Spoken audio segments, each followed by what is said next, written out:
This program is brought to you by Grand Valley State University. Well, I'm glad you think that you couldn't find a better provost, because I have never loved a job so much as the one here at Grand Valley, and I want to stay. So thanks, Gleaves. Please call Tom Haas. It is really fun to see all of you here today. This is the first luncheon I've attended since the group has been gathering over these years.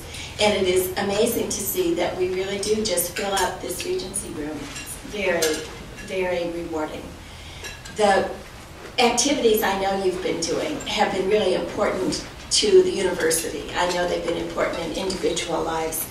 But congratulations, Gleaves and the whole staff of the office, Mary Beth, for your leadership as well.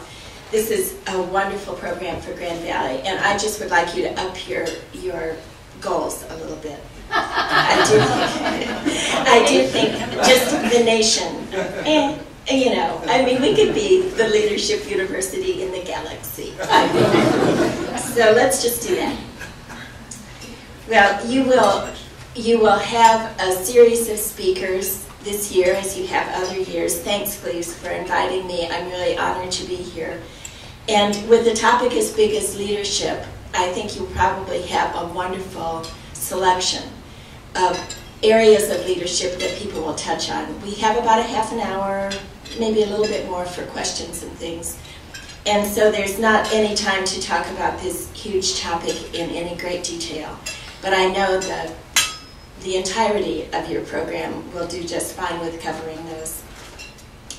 Bookstores are filled with books and DVDs of how to be a leader, what to do when you are a leader. You can read and read and read about leadership and sometimes get very good insights from those readings. Lots of the books are more about management, more about the famous ones are always about like how to deal with difficult people or stuff like that. But when it comes to leadership, it's a little bit less operational and more visionary. It's a little bit less operational and more the big picture. And so there's a dividing line in those professional books about leadership and management and so on that you can recognize pretty clearly. And I think one of the things that I want to talk about today is how it really would be hard to write a book about leadership specifically. Because from my point of view, leadership for all of the books and DVDs related to that subject is largely a personal matter. That how one leads is a product of a whole life to date. And how you lead can change as you grow and develop over the course of your lifetime, hoping that you keep learning that whole time. So I want to talk about leadership from that personal point of view. And that is, how do you get people to want to work with you toward common goals? Simple definition. There are lots of definitions too, but I'm going to stick with that one. When I say that leadership styles evolve over time and are a product of your whole life, you know as well as I that conditioning as a little kid even just the gender, race, part of the country you're born in influences you so much. And those influences are everywhere from cradle till now, whatever now is in your development at this point. All those together, if we're open to learning, can result in if we become a leader and how we lead if we do. And that's the kind of thing I want to focus on today. So if I had to give this talk a title, I guess I would say, Leader, Know Yourself. And that's where I'm going to start to ask, what are your values? And now I guess I'm talking to the students mainly, but since we have lots of leaders in the room, I think you can be great resources in these conversations as well. What are your values? What are your strengths and weaknesses? What are your preferences in human interaction? And so on. In addition to knowing yourself, you have to also understand others. Leadership is a lot about empathy, about emotional intelligence, awareness of social dynamics, those so-called soft skills. It's really hard to write a book about those soft skills, but there are some. Don't worry, there are some. How does your gender, age, race or ethnicity, sexual orientation, level of able-bodiedness, or other inherent characteristics affect the expectations of you that others will perceive? There will still be traditional expectations of who should and shouldn't be a leader in our culture, whether we like it or not. We all need to work with that. So knowing yourself, your place in the social dynamics and gender role culture of your world, knowing where you are in the generation you're in and how to deal with those and others, all of those skills will become important. But I still think it begins with knowing who you are. To illustrate this personal basis of leadership, I want to share with you some of my own experiences. I was saying to Provost Niemeyer over there, this is kind of intimidating because there are a lot of people in here who know me, and so I'll be talking about things more personal than I generally bring to work with me. But I want to invite Glenn and everyone else in this room to think about those same sort of things as we talk about the influences on leadership that I'd like to share. So for today, let's say you're a leader in an organization. You've mastered the basics. You know the knowledge of your field. You know the skills and requirements of whatever the goals are of your organization. You can communicate clearly, you're serious, you're dedicated, you work hard, and you're interested in the good of the organization. Let's just say that's a given as a leader. To structure our discussion from here, I want to focus on three things. First, I want to tell you about some of the influences in my life, just big major ones. I promise I won't get down to gossip or anything. And then I want to show you from those experiences what I think have been the influences on the way I try to lead. And I think most of the time think that I do lead. Second, and maybe interspersed with the first, we'll see how easy it is to talk together in this big setting. I want to invite you to think of yourself and do the same analysis as I'm going along. We'll take a little time to share some of your thoughts, and it could be while we're talking, feel free to chime in and I'll ask you for your thoughts. Or it could be in what we've set aside for question and answers. We may blend the two. We'll see how this all goes. And then third, I want to just wrap up by talking about why it's important that you have this information in mind in order to be effective as a leader over time. How knowing yourself helps you see what you can develop for even greater effectiveness as you move forward. So, I sort of divided up the influences I want to talk about into family background, formal and informal education, and work experiences, just to give some parameters to this whole thing. So first let me tell you about my family background, at least as far as my place in the family goes. I was the younger of two children and the only girl. They actually used to call me Gayle Baby. Don't tell anyone else. But it was a blue-collar family. I had an absolute hero brother, and he and I were the first to go to college from our families, and with no particular support to go. We weren't discouraged. We just never were encouraged. If we wanted to go, we'd go. And both of us paid our way through, and scholarship stuff and all of that.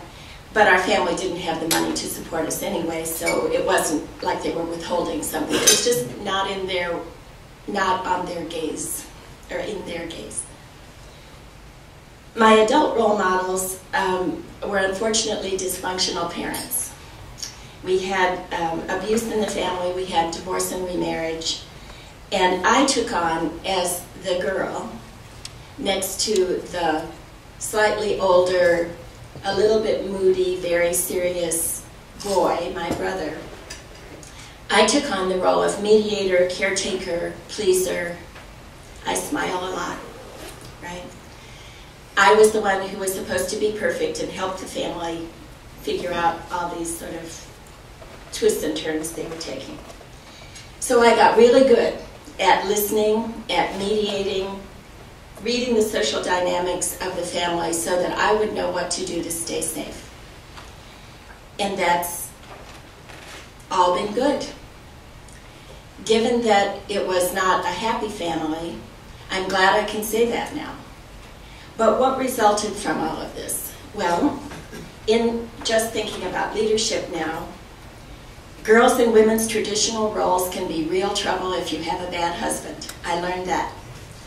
And when I think about traditional roles, I realize that while they can be problematic as they were in my family, they also can teach really strong skills in help and cooperation, collaboration, nurturing, and so on. What I do find is the red flag for me, by knowing this self as a little girl, is that people who are sexist really get under my skin. And as a leader and living in the world we live in, women are going to run into that occasionally, thankfully, much less often than my mom did, so let's say. So that's my red flag. That's my lesson. That's my red flag. Very important for a teacher to know that, since we teach young men and young women. Another thing that this resulted in is that I am a real self-starter. I'm independent. Nobody has to tell me what the next opportunity is. I work hard. And back then, in contrast to that unhappy family that I'm afraid I had to start this conversation off with, I knew that people really should be helping each other. And so I tend to be nurturing to other people. Big lesson. Do not be like your parents are. Now, sad lesson on one level, but a big, strong, good lesson as well. Are you following me when I say that? I don't really mean to be trashing my family. They no longer are with us, but I still don't want to be trashing my family. They couldn't do any better themselves. But what I find is that that lesson also sends up some red flags in my professional life as a leader. And that is that traditionally, leaders haven't been seen as particularly nurturing or particularly personal in the stereotype. Now, you know, just imagine the stereotype from, I'm hoping, quite a few years ago. So people don't necessarily know what to do with me. When I was new at Grand Valley, it was really a problem. I think they thought I was up to something. I don't know. It was interesting. So, two big lessons from my family. Now, I'm just going to pause right here for a minute. I actually heard one of these lessons, or one of these situations, from Mary Beth as we were eating lunch today, and I don't know if you want to share what you were talking about. But think about what your family life was like, and where you were in your family, and if you had encouragement toward leadership, or if, in spite of the situation, you learned some things that would be helpful in leadership as you were growing up. What were your circumstances? And this is really the value of this exercise, is for you to look internally to see what happened in your life. Anyone want to share? Mary Beth, do you want to? Have I put you on the spot too much? I can do that for sure. I came from a family of 7. Some of you have already heard this.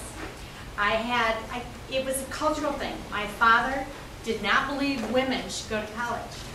My mother was meek, sort of did everything. She was very submissive, much like I am in a relationship. No.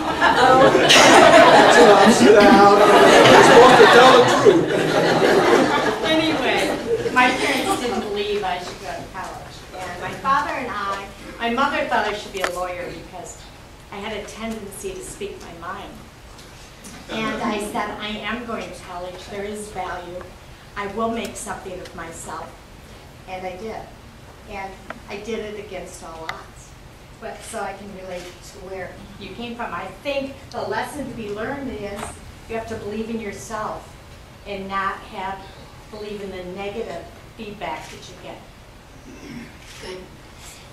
And I would say she continues to be feisty at this moment. John seems to be nodding. Okay. Well, it's different for all of us, What about some of the rest of you? Do you have things you'd like to share? I don't want to pry, but if you feel like sharing. How did your family think about leadership? Fred, go ahead. I think this is along the lines of what you were saying, but it starts out a little bit different. My dad was a firefighter down in Lawrence. Ninth grade education, came out of the war, basically. Worked at firefighting from then on.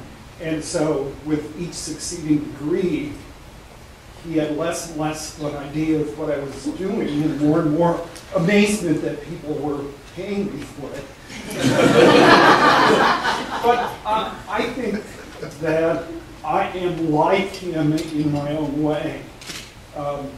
There's dissonance and consonance with your message thing. My dad was not an educated person. He ran into burning buildings and did his best to save people, and he saved about 6 people. He was in some terrible accidents. I remember him being in the hospital several times when I was growing up. What I take from that is not to run into burning buildings, but to be unafraid of doing the right thing, and to see what can come of that. And if you fail, do the right thing the next day. I think there are other lessons that I can report that he would not recognize, but I would say that in emulating my father, I'm different from him in some very similar ways. Thanks. That's very interesting. I love hearing people's stories. Anyone else? Okay, students, I'm going to get on your back. Yeah, okay. Go ahead. So I was raised oldest of 4, so I'm a second mom. And my parents raised us Christian, which I'm really grateful for, but that does sometimes come with like an idea about what women should and shouldn't do. What's interesting is my dad's a psychologist. When we were kids, he did his dissertation on power structures in marriage and which ones lead to the happiest marriages. And he was expecting that those in which the male was dominant would be the happiest. But what he actually found was that the happiest was where it was shared equally. And I'm really grateful that my dad was open enough to really like take a look at that and rethink his ideas about religion and about gender roles. And never once did I ever feel like he felt like I needed to step back.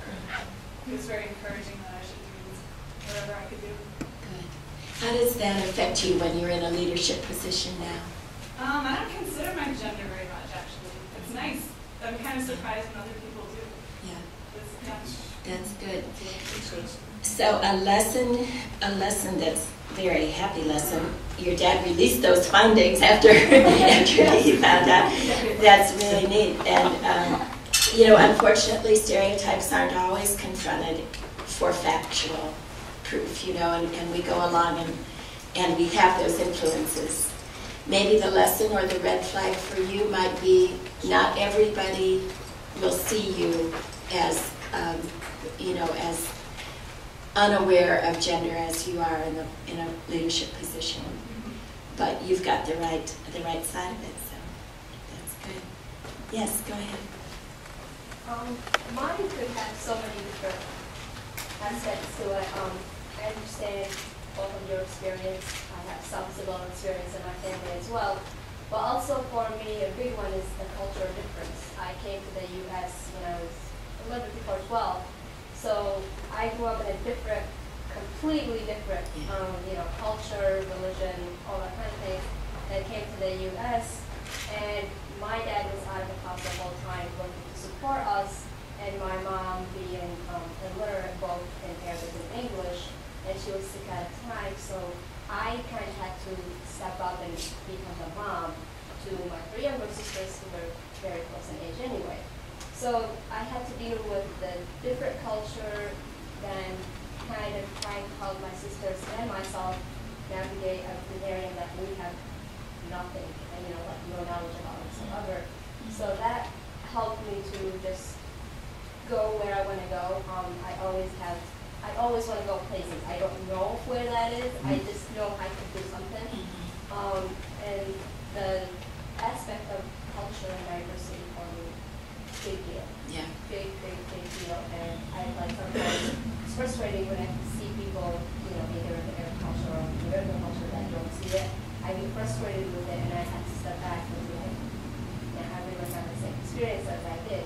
And also, women role, like how people view gender as where the gender fit in the whole spectrum of life. I have people who support me, do whatever you want to do, and I have people who always tell me, this is not your place. For me, I never see it as an issue. I see if you're a person who's capable of doing the work, you just need to go for it. But obviously, you have to fight obstacles you see in your life, and you just have to deal with them. Good. So that challenge for you and your family really did lead you into some very strong leadership skills themselves. Happy endings, that's good. One thing that's true generationally, and I'm real aware of it now as I speak to you, because things really have changed for women so much.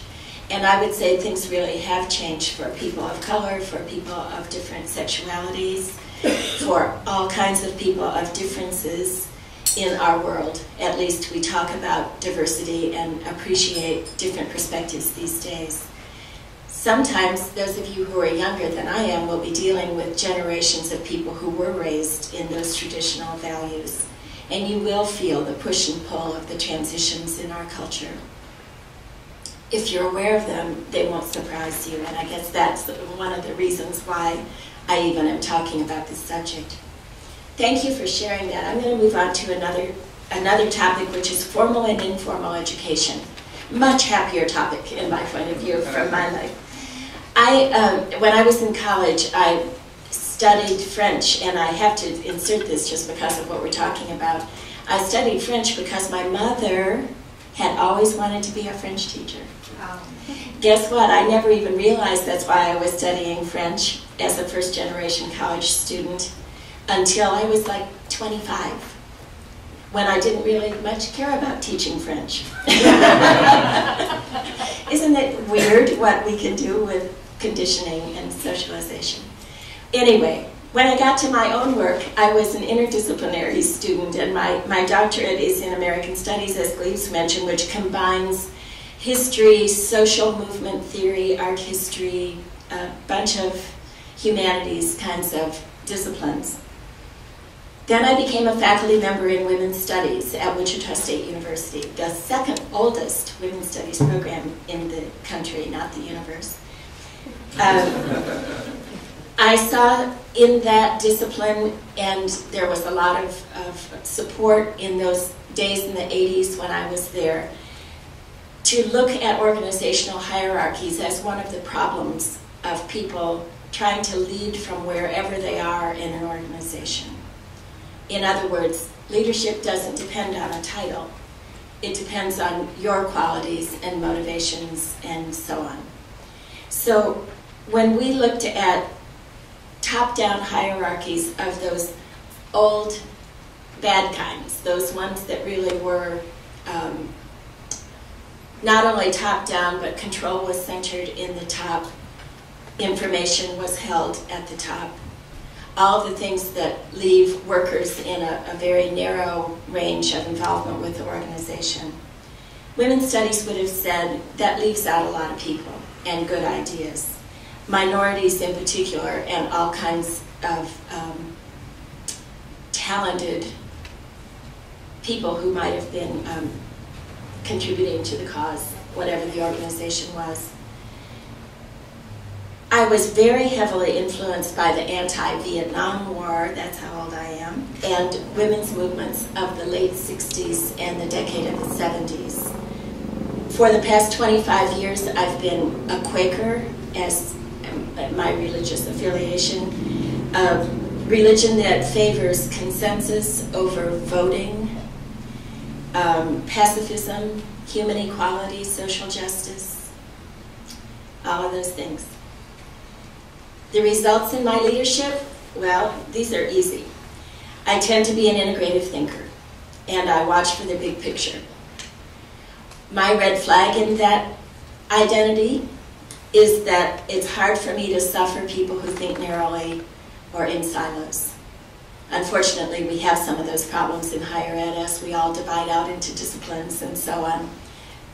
It's hard to think that way for me. Inclusiveness and transparency are two of my biggest values. I believe that everyone has a leadership role at different times in their life, regardless of the title you own. It may be that the title identifies you in advance to people as someone who ought to be a leader, but it's really your actions who make you one or not your title. I can get really impatient with passive people, or ones who just fold. You know, I'm so unhappy, I'm so unhappy, I'm so unhappy, but I won't do anything about it. I have to watch my patience with that. That's my red flag. Do you see what I'm trying to do here? This is what happened in my life and what stuck, the impact of different values and experiences. And none of that goes away when you're working with a large group of people. The larger the group of people, the more it's likely to raise its head as both a positive and one that you have to know yourself about. Is this making sense to you? Okay, I hope so. I said before, because of my family, but also because of the Quaker religion, I honestly believe we are here on earth to help people have better lives. So I have a hard time with people who sort of have the habit of being cranky. You know, feeling best when they're in the middle of an argument. It's not, you know, I have a hard time with that. But arguments are good. Anger is productive sometimes. You know, I need to make sure that I can deal with those kinds of things given my value system. I have a tendency to try to seek consensus and input on an issue when there are some people who just want a decision right now. Just do it. I'm very decisive, but I also do a lot of upfront work, and that's backwards in some organizations. Let me stop there. In your education, maybe think about what discipline you went into as a student or as a professional.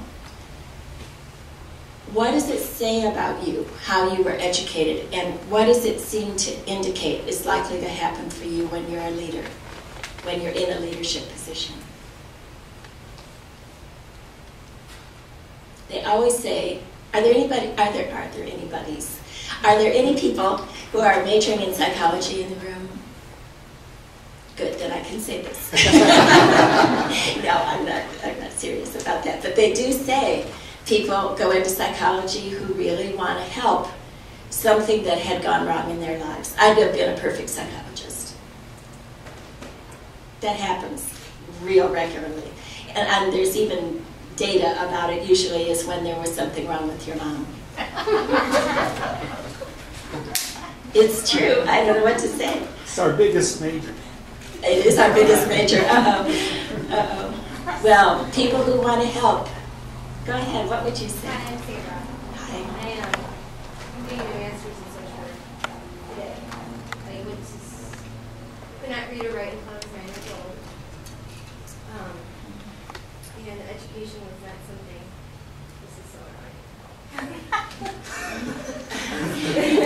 If we take a break from that.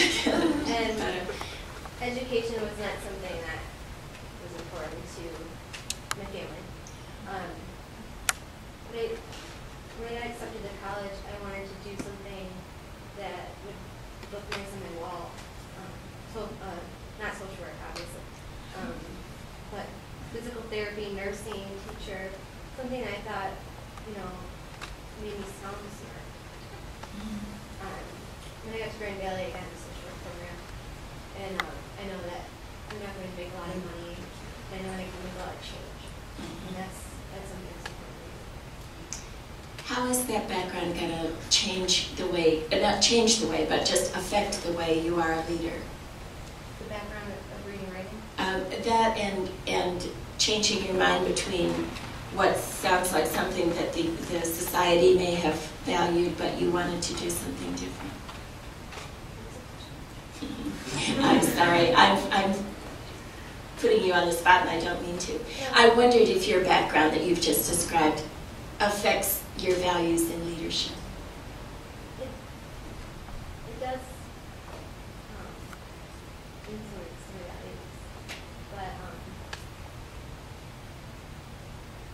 it's what's important to me today. That's what happened in the past. So you're going to do what's right for you now. Yay. It is. Anybody else want to share? Yes. Okay, when I grew up, I was in the middle. I think I was number 4 in our family. But I was so smart. I knew how to read and write before I left home. And then I had a brother who was the only son my mother had. And in Kenya, those days when I grew up, they favored boys over girls. So every time I was ahead of my brother. And when we reached high school, there was even a chance to go to higher because there was not enough money. And I felt so bad about it because I was smarter than him. So I got married when I was very young, but all along I really wanted to go to school. So when I got a chance, we came to the United States as refugees.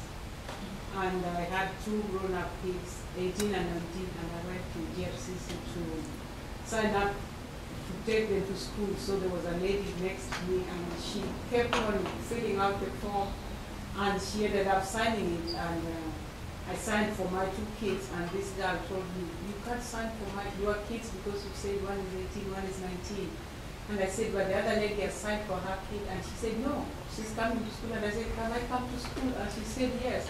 So I go to the card form, and then I filled it out and even paid that time. And when I went home and I told my children I was going to school, they couldn't believe, they laughed and laughed. And so last year I graduated from Brand, and my mother came for my graduation. And she was so happy to see me graduate. I was the first one to go to university in my family. And so this year my mother came to visit me. And she told me, I've always wanted to go to school. So yesterday I signed her up to go to school.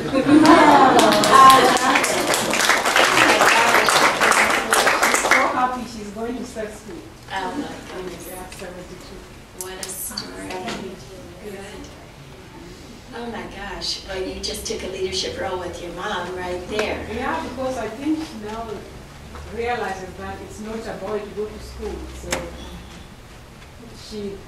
I believe she feels guilty that she denied me the chance to go to school, but I'm so blessed. I came to the United States that I had access to go back to school.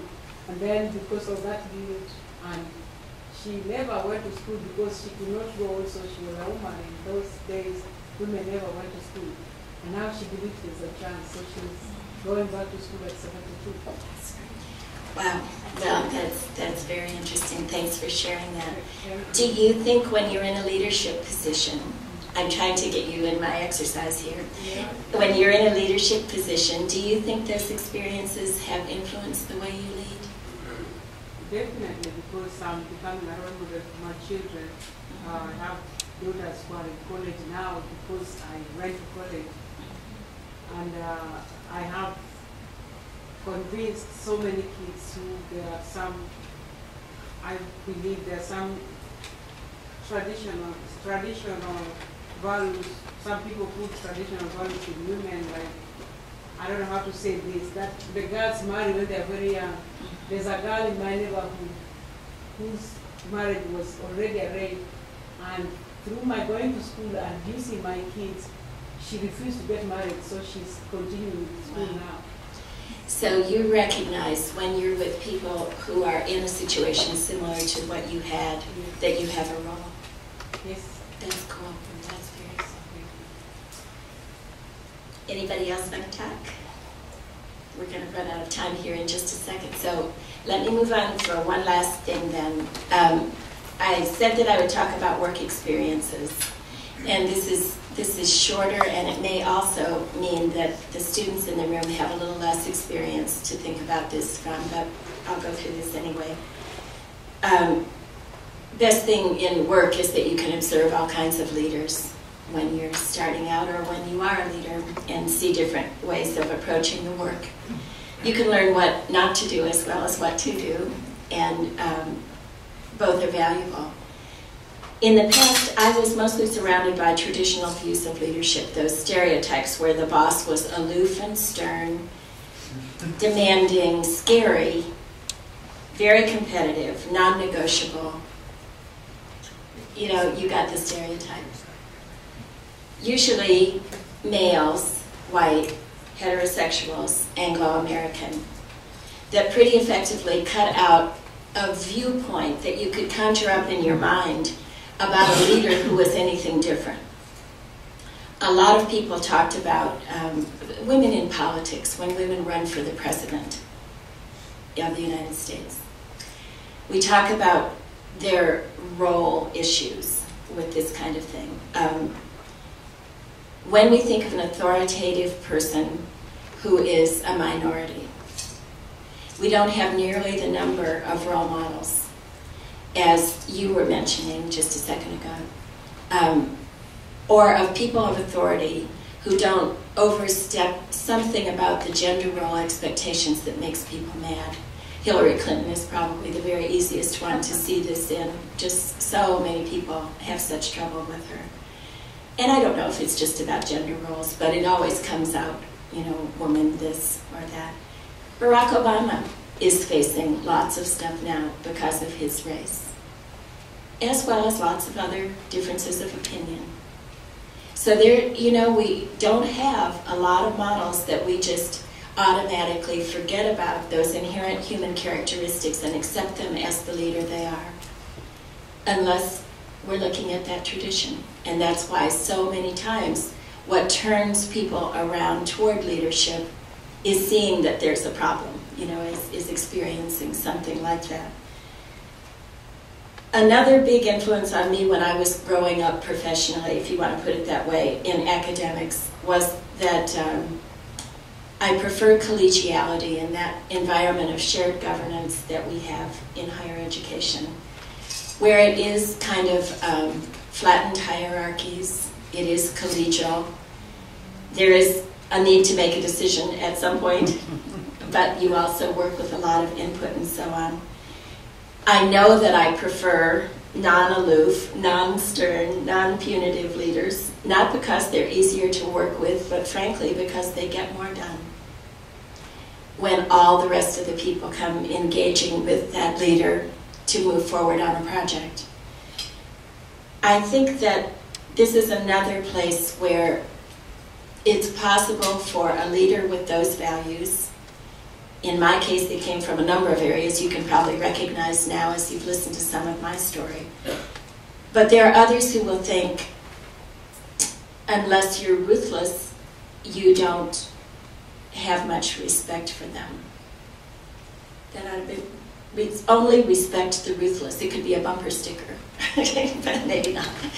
That somehow the decisive, you know, scary person is the one that people respect out of fear or some other way. So that a softer style sometimes feels non-leader-like. And I know that's a red flag in my life. My interviews here for this position were just peppered with the question, but can you really make the hard decisions? Because here I am, soft voice, smile a lot, you know, say hello, but can you really make the hard decisions? I can, by the way. I'm going to summarize here just for a minute while you're thinking about this stuff. I hope you're thinking about how your own life is influencing you. I really do see lots of what I do now, no big surprise, as a culmination of all of these experiences. I think people work best under conditions when the leader is being authentic, whatever that leader's personal style is. I just think it's impossible to pretend and not get caught in a trap or not come off as persuasive. You name it. It doesn't work very well. I know I work best when there's not a lot of smoke and mirrors. I know I work best when it's just direct communication. Can't always do it. I also know that I work best when there's room for some kind of playfulness in the workplace.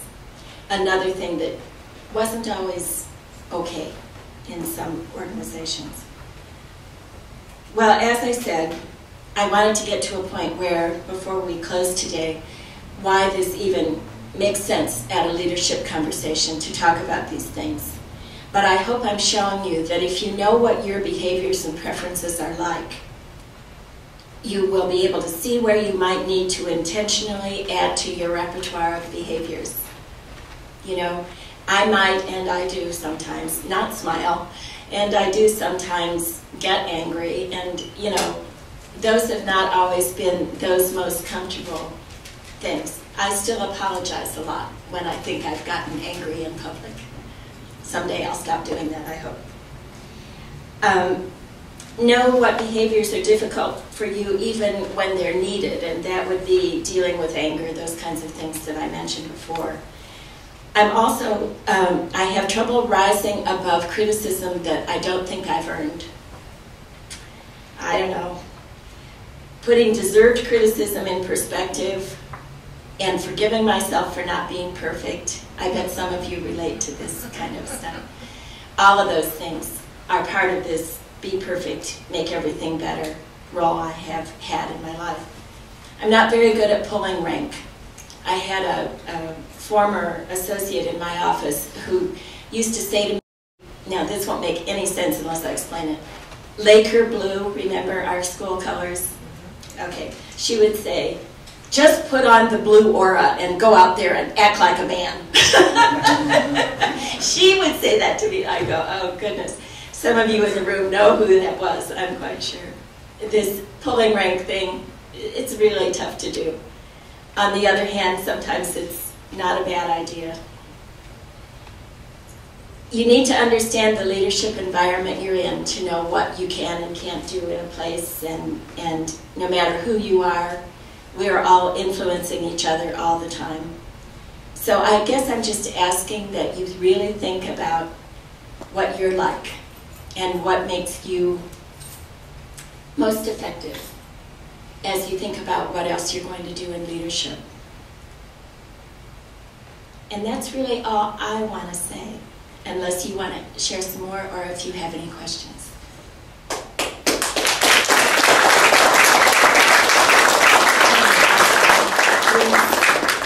Well, I want to ask you the John Wardner question. Is that okay, John? How do you make the 51-49 decisions? They're right there on the edge. You go either way. I'll tell you, it's as corny as it can be. The only thing I know to fall back on, if ironically you're asking me on a day when I have to make one of those decisions I'm kind of dreading, I can only say if you can say what you think is right for the organization, humane, etc., I think that's the only way I convince myself about which side to go on. 51-49 is terrible. I tend to give people the benefit of the doubt unless there's a pattern that is hurting the university. I might do that a little too much, maybe, I'm not sure. Have you had better answers to that, John? I hope so. No, but where that comes from is the first boss I worked for after graduating from college and teaching for 6 years was a gentleman that never graduated from high school. And he made that comment in a management team meeting which we had every Monday night. I guess we were grousing about some things. And he said, look, if my decisions run this business were 75-25, I don't need you folks in this room. Unfortunately, the ones that I go to sleep with and can't get to sleep with about are the 51-49s. And I need all of you here. bring your collective experiences in to help me make that decision the best way I can. That was an important lesson of leadership for me as a young guy growing up. It's a great thing to say. It is true. And we spend most of our time on sort of small part of the organization when it's a large one, and you know, you have to deal with crucial kinds of stuff. Luckily, we have a wonderful president, a wonderful senior management team here, and I always do have those people in my office staff as well to lean on. It's important.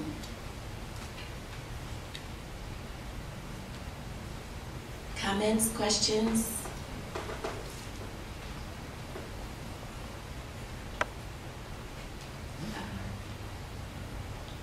Okay then, thank you. Thanks for your Let me just say one thing, can I, Gayle? You may. I may be one of the oldest people in this room. I certainly am one of the oldest people in this room. I'm 72 years of age. This was a great experience for me.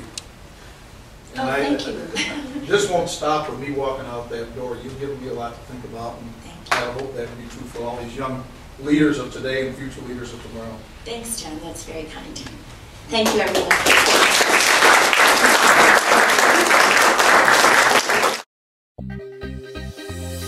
The preceding program is copyrighted by Grand Valley State University. Visit us at gvsu.edu.